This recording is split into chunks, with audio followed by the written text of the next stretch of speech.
Night అయిన తర్వాత కూడా లక్ష్మీమిత్ర ఇంకా పార్టీలో ఫంక్షన్ జరుపుకుంటూ ఉంటారు.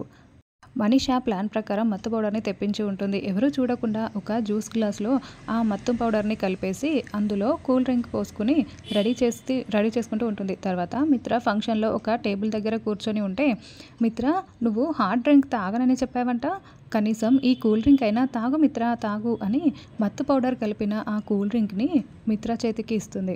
అలాగే మనీషా అని మిత్ర ఆ కూల్ డ్రింక్ని మొత్తం తాగేస్తూ ఉంటాడు.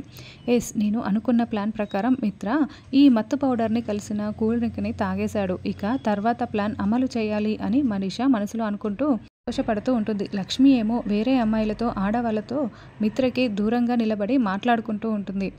లక్ష్మిని కావాలనే ఆ ఆడవాళ్ళు మిత్ర ఉన్న చోటికి వెళ్ళనివ్వకుండా మాటల్లో పెట్టేసి ఉంటారు. ఆ డ్రింక్ తాగిన వెంటనే మిత్రకి మత్తు రావడంతో, అయ్యో తల తిరుగుతున్నట్లు ఉంది మనీషా అని చెప్పడంతో, మిత్ర రా నేను నిన్ను గదికి తీసుకువెళ్తాను అని మనీషా మిత్రని దగ్గరుండి ఒక గదిలోకి తీసుకువెళ్తుంది. ఇక మిత్ర సరిగ్గా స్పృహలో లేక బెడ్పై మెల్లకిలా పడుకొని ఉంటే, మనీషా తనకు కావలసిన పని జరిపేసుకోవడానికి ఇక మిత్ర షూని, సాక్స్ని, షర్ట్లను మొత్తం కూడా తీసేస్తూ పనిలో ఉంటుంది.